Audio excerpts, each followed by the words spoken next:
This Tamale High Court orders rerun of Kpandai parliamentary elections following disputes over irregularities and inconsistencies captured in some pink sheets. Also coming up, Colleges of Education Teachers Association of Ghana declare indefinite nationwide strike over non-payment of book and research allowance arrears dating as far back as 2022. A lot later, U.S. government officially notifies the country of a reversal of President Trump's 15% tariff on cocoa and selected agricultural products from Ghana.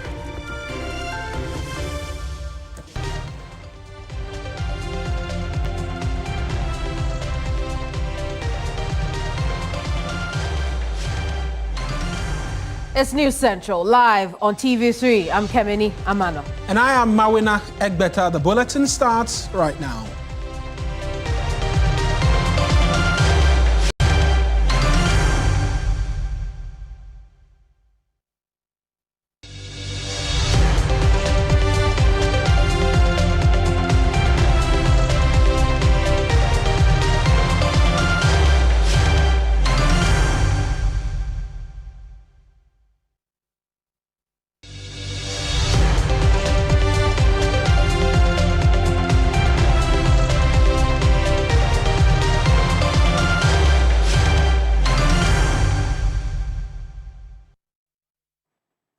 Now, the Tamale High Court, presided over by His Lordship Emmanuel Brew Plage, has ordered a rerun of the Kpandai parliamentary elections within 30 days. The court has also directed the first respondent, Matthew Jinam, to desist from holding himself as Member of Parliament for the constituency. Now, on January 30, 2025, the NDC parliamentary candidate in the 2024 parliamentary election, Daniel Wakpai, filed a petition at the High Court challenging the declaration of the NPP's Matthew Nyedam as Member of Parliament for Kpandai constituency. Now, according to him, the results of the parliamentary elections as declared by the Electoral Commission was invalid due to some irregularities and inconsistencies contained in some of the pink sheets.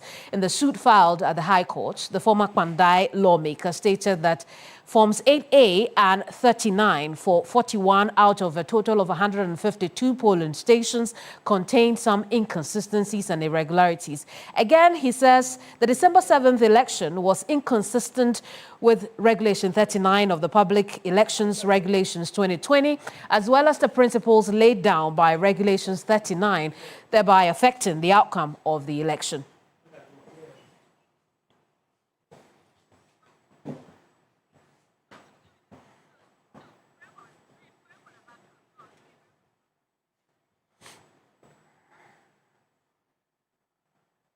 Let's stay on this subject. There's been a lot of numbers have been mentioned. Mawina will take us through a breakdown of these numbers. Mawina, what are we looking at? Right, and so Kameni, what it is that we're looking at is an interesting constituency by just a general perception of wanting to understand what it is that happens there, to be specific. And so in 2024, that's the December general elections, which was held some months ago, we saw Matthew Nyedam emerge victorious in this election. But it wasn't without this man, Daniel Nsala Wakpa, who then was the incumbent, raising objections as to inconsistencies in or with a number of the polling stations and the pink sheets thereof. And so he subsequently decided to take this matter up and take it to the court. We know that subsequently, Mr. Nyedam has been sworn in. He's, off the top of my head, a 3-term or a 2-term member of parliament, if I'm not mistaken.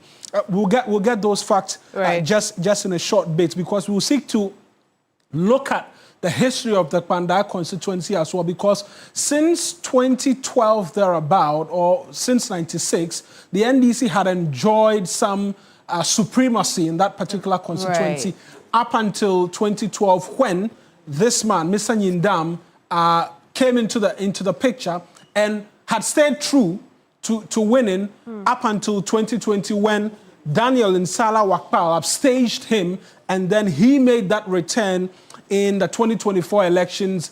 That victory, which has become the subject of litigation, and now we're getting the verdict that the High Court has ordered for a rerun of the elections. And we'll hear from some of the lawyers as well of Mr. Nyindam shortly. But I just want to take us to the election results from 2020 as well, because that is where Mr. Nyindam lost after he had been on a 2 consecutive win run, and he was upstaged by Mr. Nsala, who beat him in that 2020 elections. But subsequently, if we want to do a history or a walk down history or memory lane in terms of what the constituency has looked like, we'll see that in 2016, Mr. Nyindam emerged victorious, and he beat a long-serving member of parliament for that constituency in the person of Lekpalemo Kojo Teria, who had won the seat since 96 up until 2012 when he lost for the first time. And so if we go to 2012,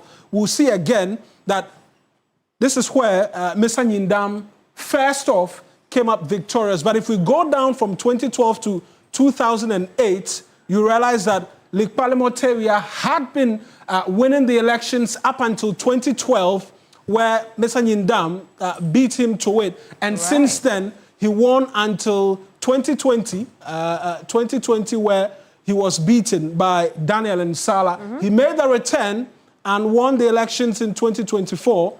And now we're getting the word. And so it's looked like it's a bit of a swing region because he has enjoyed a lot of NDC superiority up until 2012. Mr. Nyindam won in 2012. He came back to win 2016 as well. He lost in 2020. He came back to win again in 2024, but the court says that victory was not clean and they'll have to go back to it again. Now we have 30 days for a by-election. Absolutely. I see. Let's connect now with our correspondent, Christopher Amwakon, who's been following proceedings today. Christopher, talk to us about how the decision was arrived at in court.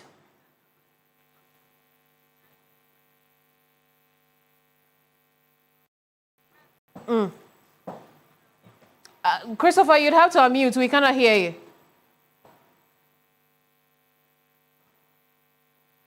Oh, we still can't hear Christopher. But Mawena, you've been, telling us how this has been happening, over the time, because we've seen how the NPP came in, took over Kpandai twice. The third attempt, now we are hearing that it's not going to happen. There's going to be a by-election in 30 days. I want us to take a listen to councils after the ruling today, and then we'll reconnect with Christopher.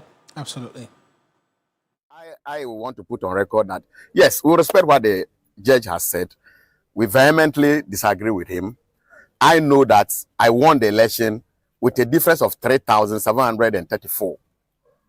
That is a clear victory. And if you look at the pink sheets, it's on record that they've admitted that every single pink sheet was given to all the political parties. I have my 152 pink sheets. They have their 152 pink sheets. And if you put the results together, we have won the elections.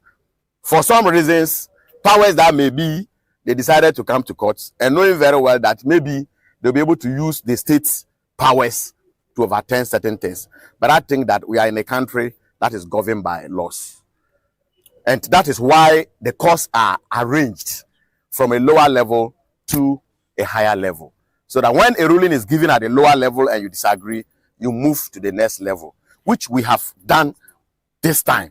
We have completely filed our stay of execution. The lawyer has done that. He's filed the appeal to as well.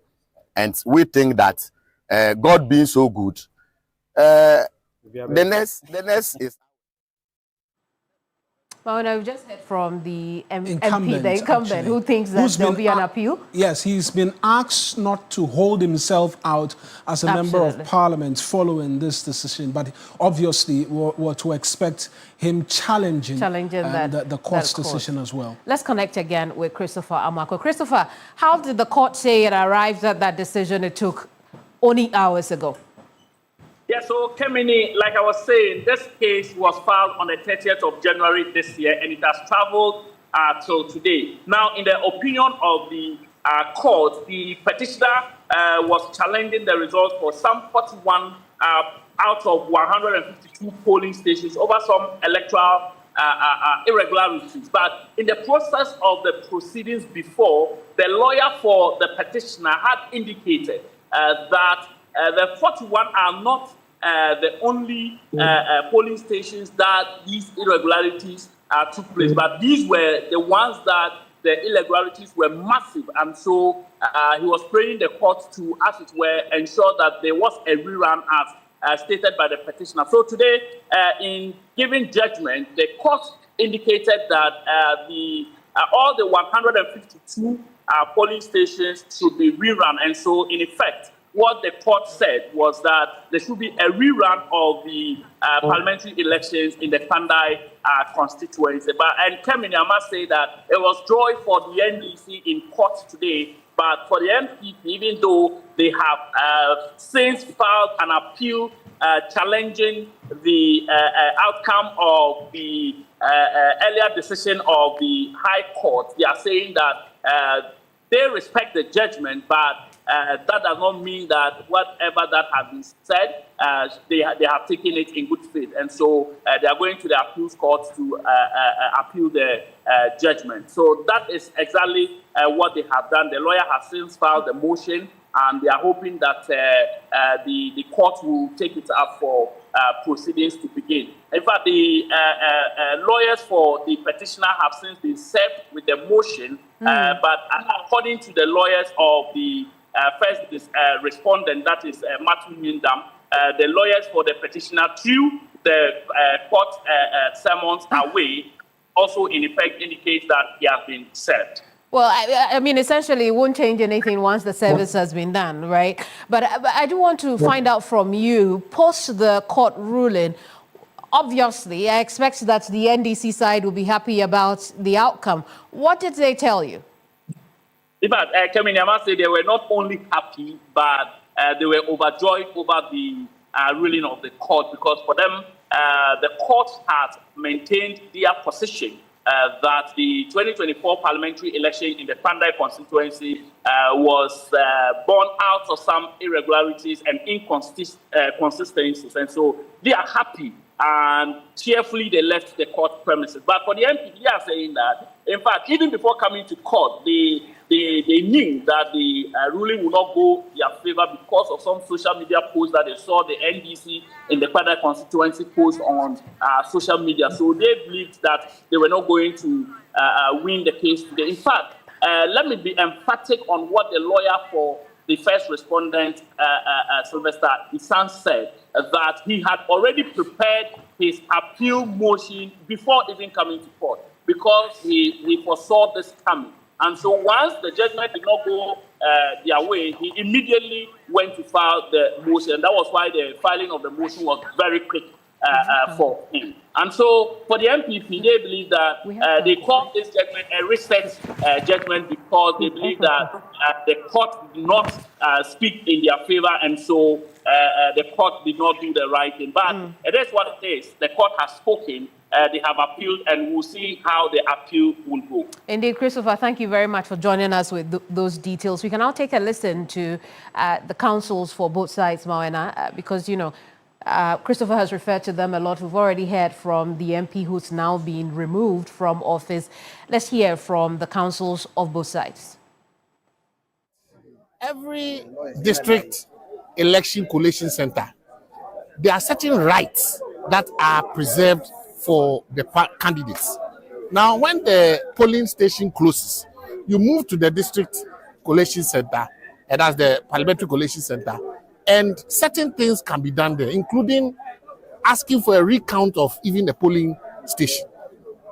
Now, when you say that there are disturbances at the collation center, the law is clear that you either adjourn it to the next day, or you can adjourn it even for a week. But you don't relocate the district or redesignate the collation center without notice to the participating candidates. And then you, when you are brought to court, decide that you are going to support one side against the other, making allegations that the petitioner was involved in busing hooligans to the place to come and destroy property, and also to engage in acts which were inconsistent with the election laws. when the district election officer was put in the box, he could not even point one, even his own videos, to show that indeed the petitioner had done any of those things. So clearly, our point was very simple.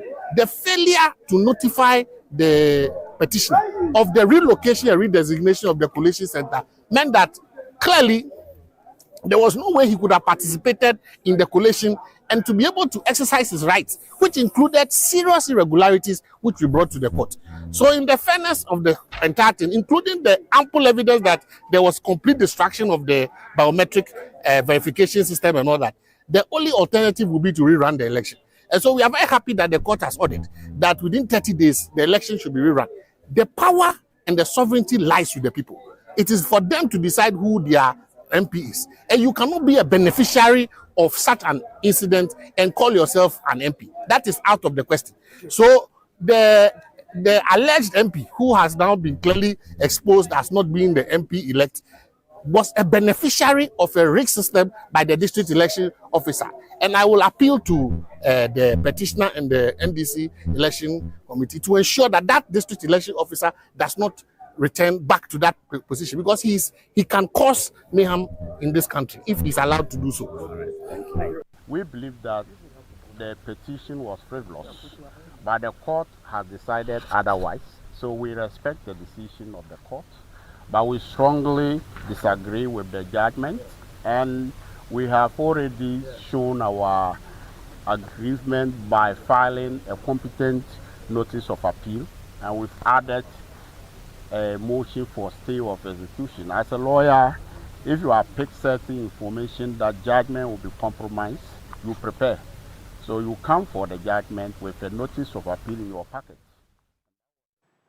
Well, we've just heard from lawyers of both the petitioner and the respondent, and you could tell what we just saw is, Marina, is the lawyer for Nyindam. Matthew Nyindam. You could see that he was, left and right, we could see members of the NPP around him, and there was Haruna Mohammed as well, the Deputy General Secretary for the NPP. We saw same with the Nikpako Samoa as well, when we see him flanked by regional executives of the NDC. Now, there's more to the story. Absolutely, because we heard from Christopher that the lawyers of Mr. Nyindam have already filed processes seeking to appeal these results. Let's take all of that to the Deputy Director of Elections of the NDC, who was present at the courts today, Rashid Tanko Computer. Alhaj, thank you very much for joining us this afternoon. Sweet victory, you would say, to start off the preparations for the Christmas festivities for the NDC.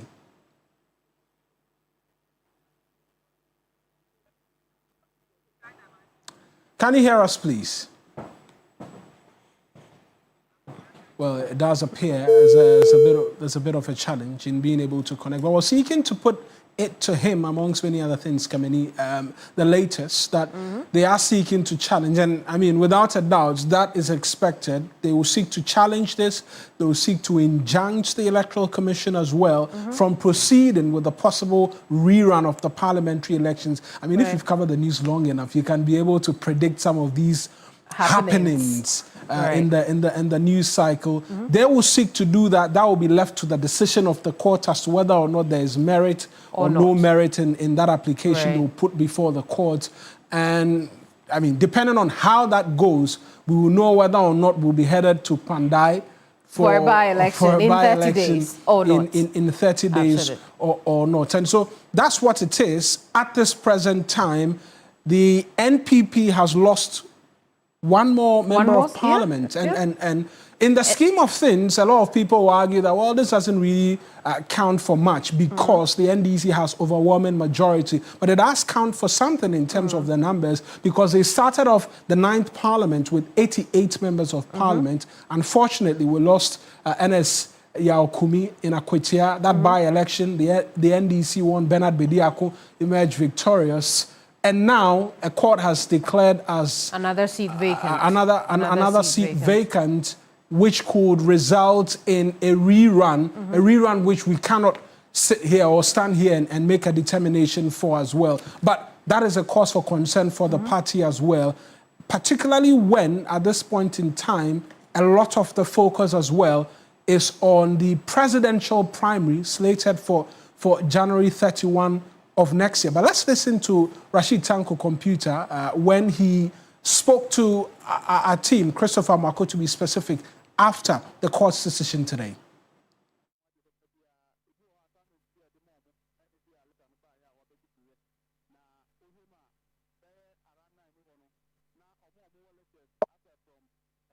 Along the NDC has been saying that there are several crooked electoral officers who are bent on stealing people mandate. And one of it is what has been exposed today. We said it time and again that the seat of Kpandai was the seat for the NDC. They rigged the election, and we've been saying it time and again that we will continue to expose crooked electoral officers who will continue to rig election. We will stop them. We will make sure that the NDC will prevent such rigging machinery of the then MPP and their crooked collaborators in the Electoral Commission. Clearly, the CI 127, if you look at Regulation 43, 1A up to H, spell out how collation of parliamentary election is done. You collate results based on two forms. We have from 1C and then from 1D. You assemble the results from 1C and then put the summaries on from 1D and declare the results. This was not done. They didn't do that. They just organized themselves, ran to Tamale, cooked some results, and announced Mindam as a parliamentary candidate elect. This is what they did. And that is why we made sure that we follow through the process. The NDC is the most lawful political party in Ghana. We didn't use lawless means to get this verdict. We made sure that we follow through the process, and we have gotten favorable judgment. I can assure you, we are appealing to our opponents, the MPP. They shouldn't come for the by-election because we will hand them some heavy defeat. If they if they still want to have some kind of respect to the good people of Ghana, they should chicken out how they chicken out in Tamale Central. Otherwise, our election machinery, you can see my regional minister is here, my presidential staffer, my candidate is here. We are going home. I'm sending the verdict back to National Secretariat. We are going to prepare. They've given us 30 days. We are ready. Even tomorrow, we are ready for it. We are going to make sure that the seat will return to NDC within 30 days. We are happy. We are grateful to Kpandai people for their patience. We assure them that His Excellency John Dramani Mahama will continue to do the goodies for them. We'll continue to do whatever we are doing and to make sure that proper representation of NDC is done in the Kpandai constituency. We are grateful. That's Rashid Tanko Computer. We'll get a lot from him subsequently. But right now, the Colleges of Education Teachers Association of Ghana, CETAG, has declared an indefinite nationwide strike effective today, Monday, the 24th of November, 2025. A statement from the National Executive Committee directed all members in the 46 colleges of education, public to be specific, to withdraw all services, including teaching and supervision of students until further notice. CETAG says the decision follows government's failure to fully implement the National Labour Commission's arbitral award issued on the 2nd of May, 2023, despite multiple engagements.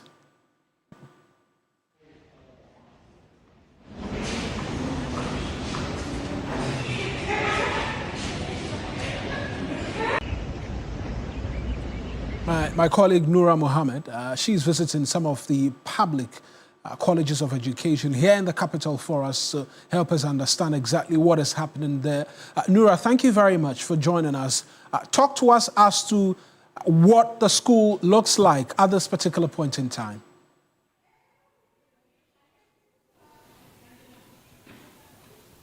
Mawina, yes, indeed. Here at the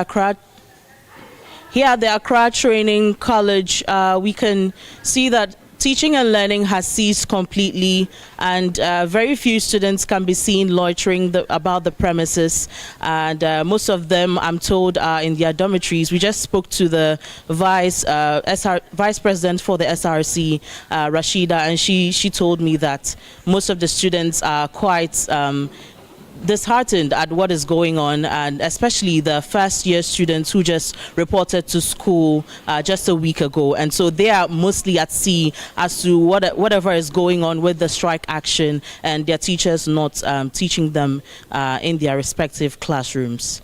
So it's quite a quiet, somber, serene environment here. And have we spotted any of the teaching staff as well? And you mentioned the vice president of the SRC as well. What about some of the first-year students who say that we understand reported to school just last week? What have they been telling you if you've spoken to any of them? Well, the teachers. Can you hear me, Mawena? Okay. I can. The teachers are still of the same conviction that they had last year. So apparently last year they threatened to go on strike. However, the government still did not meet their needs, and so this year they decided to take action, and this strike they are calling is indefinite, and so they will not be resuming teaching and learning until the government pays them all that they are owed in arrears. And they are complaining that teachers who were supposed to be migrated onto the public university payment structure were indeed migrated. However, they had been downgraded. And so these are some of the concerns. Also, in addition to the allowances for research and books, which were to be paid for 2022, 2023, and 2023-2024 academic years, have not been paid. Although I'm told I think a few colleges have been paid in part, partially paid, but then about 36 colleges are yet to receive their payments. And so they are saying that if the government does not pay them what they are owed, they will not resume teaching and learning. Nura, thank you very much. Thank you very much, Nura, for those details. And we'll go to Kumasi shortly, but let's speak to CETAG President Maxwell Bunu, who's joining us this afternoon as well, for a quick chat. Mr. Bunu, thank you very much for speaking to us. You say you've engaged the government a countless number of times, and there's been no action. What did the last engagement with the government bring forth? Was it a positive response which they've not fulfilled? So much for the opportunity, and good afternoon to your viewers as well. The last engagement was on the 19th, but if you can permit me to put the issue in a perspective a little, you recall that we gave a presser on 27th of October this year, asking the government to actually step in as early as practicable to intervene and then get our outstanding issues resolved. At the end of October, which we gave the government, nothing happened. In the same presser, we issue a strike notice to the National Labour Commission, and the commission actually invited us. Out of respect for the commission, we went there. They gave us 5th of November, so we met them on the 5th of November. Including the other stakeholders. Unfortunately, CETAG wasn't there, but Fair Wages and Salary Commission represented. And the commission was not happy with the government team the way they have handled the remaining issues, so they pleaded with us and asked that they go back within 2 weeks, and they even asked us to reiterate the concerns to them, because it appeared the lawyers who came that they were not conversant, they were appear new, they're not conversant with the issue. So we're asked to reiterate the issues to them. They had them written, and they were given 2 weeks to go back and then revert. And they set a new date for us to appear before then. That was past 19th of November. We got there on the 19th, and the story was the same. And all that we heard was that CETAG and the Fair Wages and Salaries Commission, they had done the paperwork, so they have finished their part, and therefore it is now in the domain of Ministry of Finance, and therefore it's the finance that is not releasing funds for us to be paid. Meanwhile, these are bodies that are supposed to work on behalf of government. So after doing the paperwork, we think that they should also still ensure that the Finance Ministry releases funds to pay our members. But we decided to even take the initiative. We went to the Finance Ministry about 4 times, and yet it is just one story after another. So on Thursday, past Thursday, NEC, in consultation with council, took a decision that we certainly have to embark on industrial action, and since that's the only language governments understand, so that they could get all the issues resolved. And the council has resolved that until all the issues are resolved, no lecturer, and I mean no lecturer, will be expected to step his or her feet into any lecture hall that is lecturing and also performing any other duty related to our academic work. So that is the decision taken by National Council. And since this announcement of the strike, has there been any calls from any of the government quarters seeking to have you come forth again for a conversation as to when these monies can be paid? Thank you. Yes, just before I joined your network, I had a call from the PRINCOF chairman that the minister would like to meet us tomorrow at 9 a.m. And then also I had a call from CETAG, the deputy general, that they would also like to meet with us.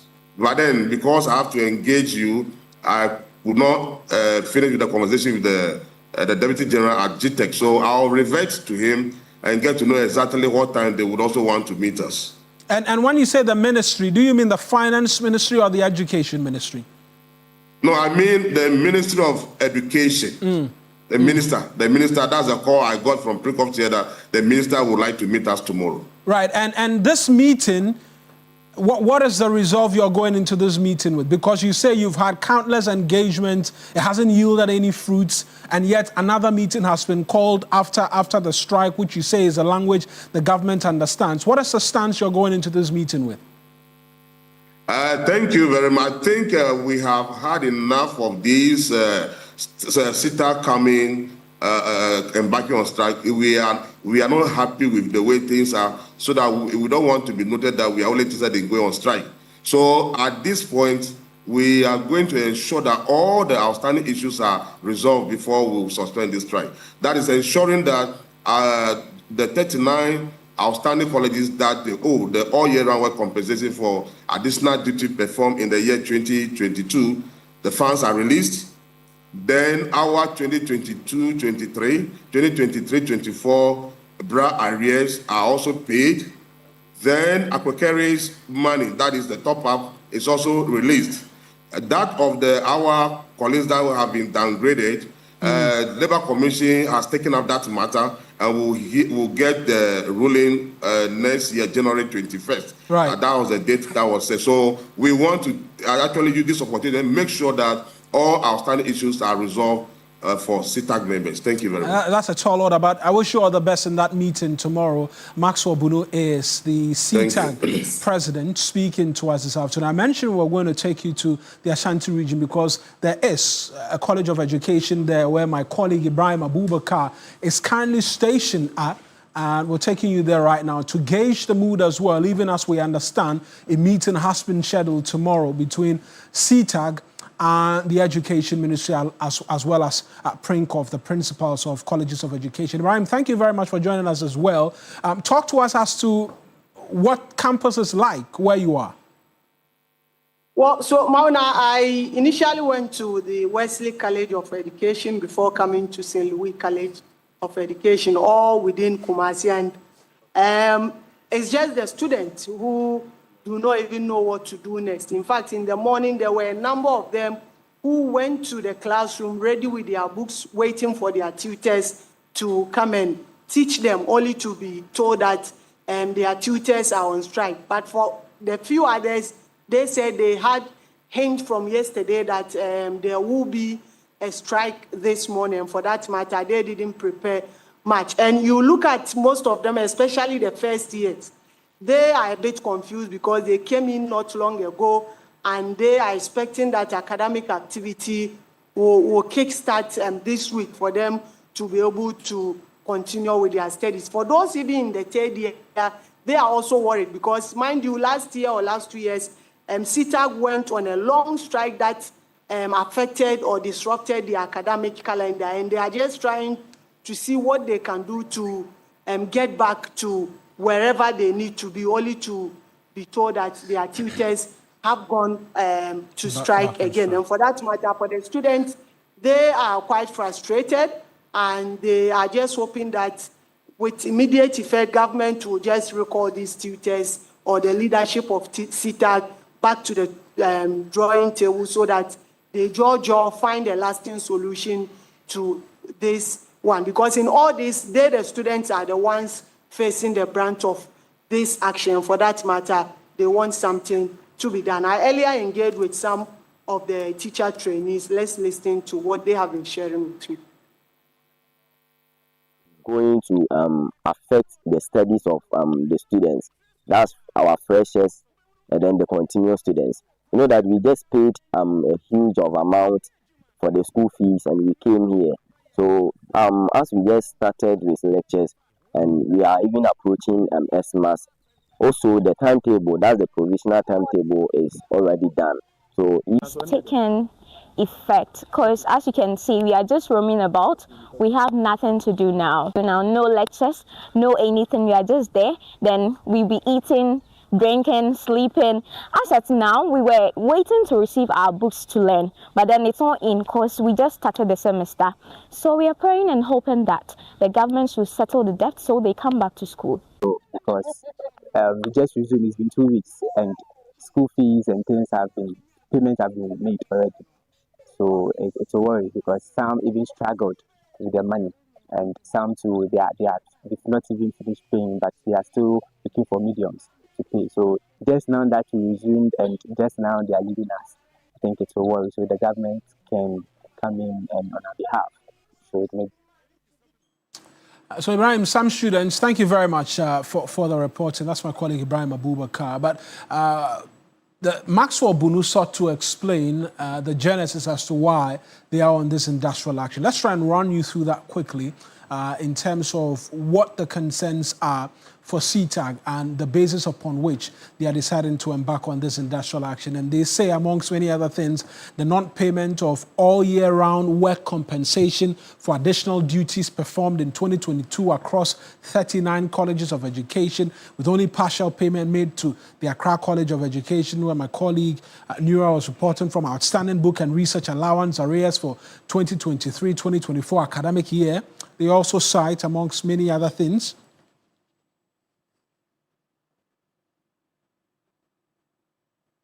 outstanding book and research allowance for 2022-2023, same for 2021-2022, owed to Akokre College of Education. And so this is specific to that institution. And we heard Mr. Bunu mention that as well.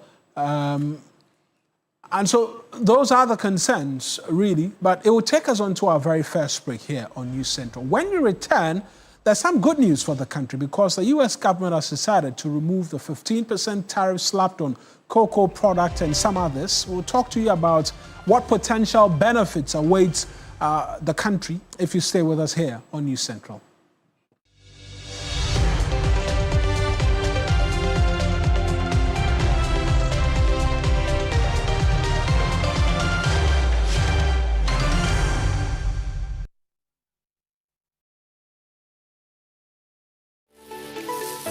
Why?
Welcome back. It's still News Central here on TV3. Let's take you to some other areas for stories now. The United States has officially rescinded the imposition of a 15% tariff on cocoa and certain agri products from Ghana. Ghana's Foreign Affairs Minister Samuel Okudzeto Ablakwa says that the decision took effect on November 13, 2025, following a new executive order from President Trump. The tariff escalation follows a July 31st executive order, which raised reciprocal tariff on a number of countries, including Ghana, to some 15%. The minister noted that with Ghana exporting an estimated 78,000 metric tons of cocoa to the U.S. and current spot prices around $5,300 per metric ton, this reversal could generate an estimated $60 million.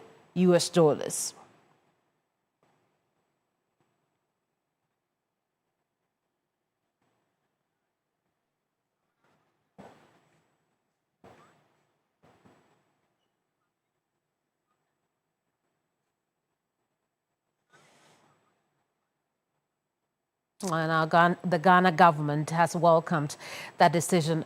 But away from that, the Vice President, Professor Nana Jane Opoku Agyeman, is in Luanda for the two-day 7th AU-EU Summit, which starts today. Heads of state and government from African Union member states and European Union member states would reaffirm their long-standing partnership and chart a renewal path of cooperation. The summit is taking place at a time of profound global uncertainties and shifting geopolitical dynamics. It will offer an opportunity for both continents to reaffirm their shared commitment to multilateralism, solidarity, and joint action to address common challenges. Now, leaders are also expected to explore concrete ways to accelerate progress in areas such as peace and security, economic integration, trade and investment, multilateral governance, migration and mobility, as well as human development. The gathering will build on the outcomes of the third AU-EU ministerial meeting held in Brussels earlier this year.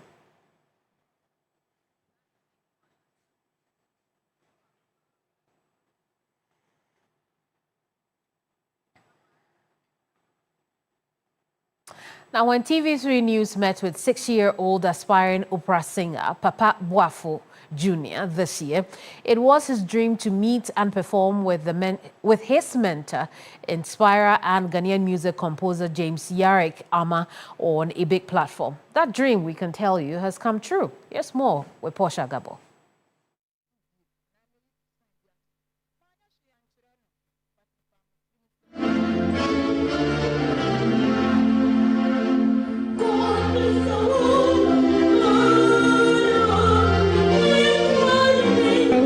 Papa, and I am 6 years old. I am a student of Pastors. In May this year, TV3 News broadcast a news story on 6-year-old aspiring singer Papa Boafo Jr.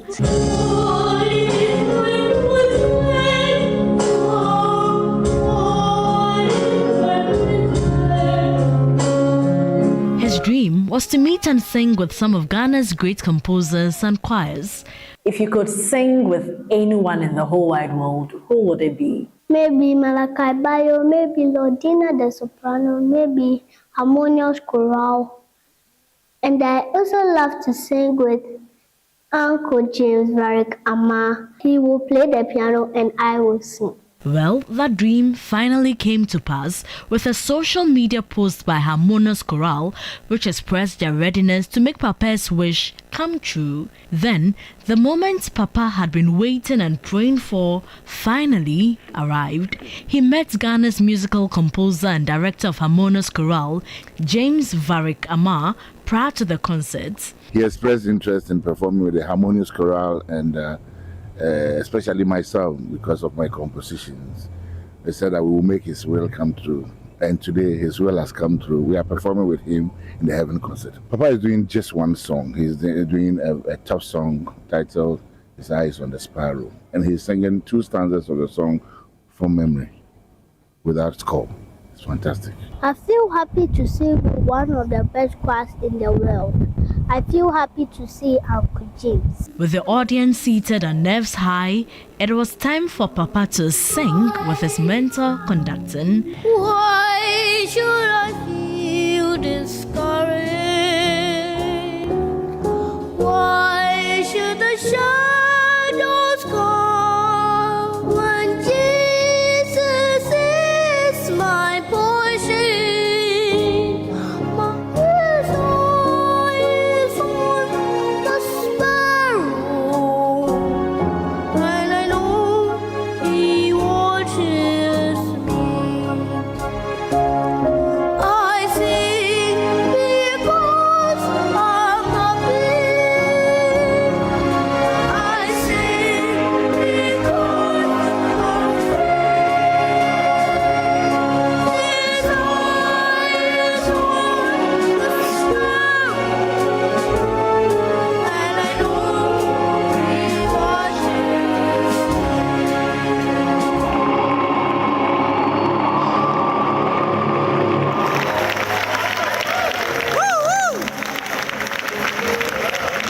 And the applause and standing ovation will stand with Papa for a very long time. Indeed, a little boy with just a dream is now standing on the bigger platform with his dream coming true.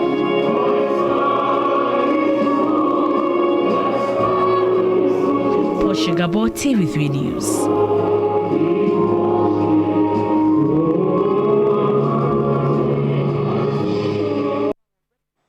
We are happy Papa's dreams came true and that made you smile. We'll take another break. When we come back, we'll bring you more news. Don't go away.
A bit more stories this afternoon. And corruption remains a pressing concern in Ghana.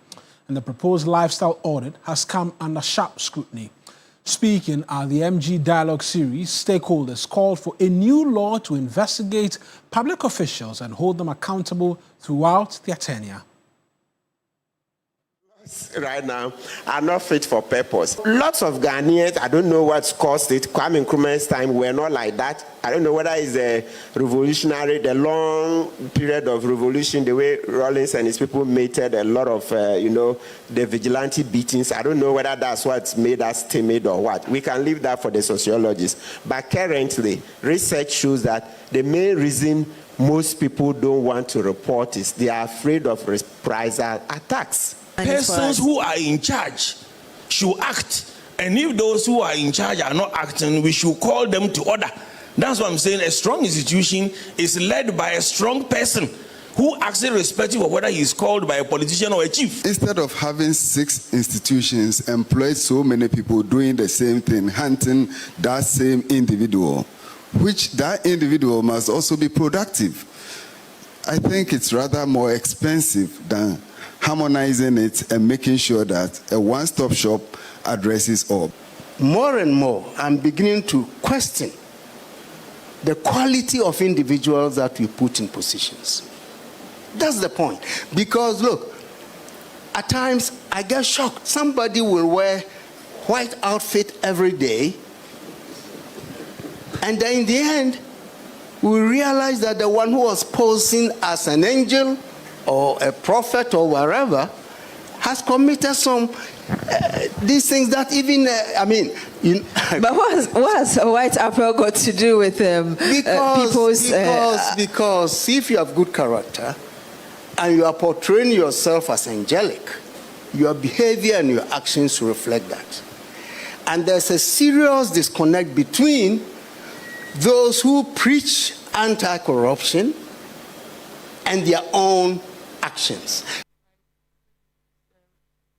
Well, a lot more of this if you go onto our social media handles. You find excerpts of the conversation and why it matters, as well as on 3news.com. That's our bulletin for you. I am Mawina Igbeta. And I am Kemini Aman. On Next is the afternoon show. We'll see you same time tomorrow. Bye-bye.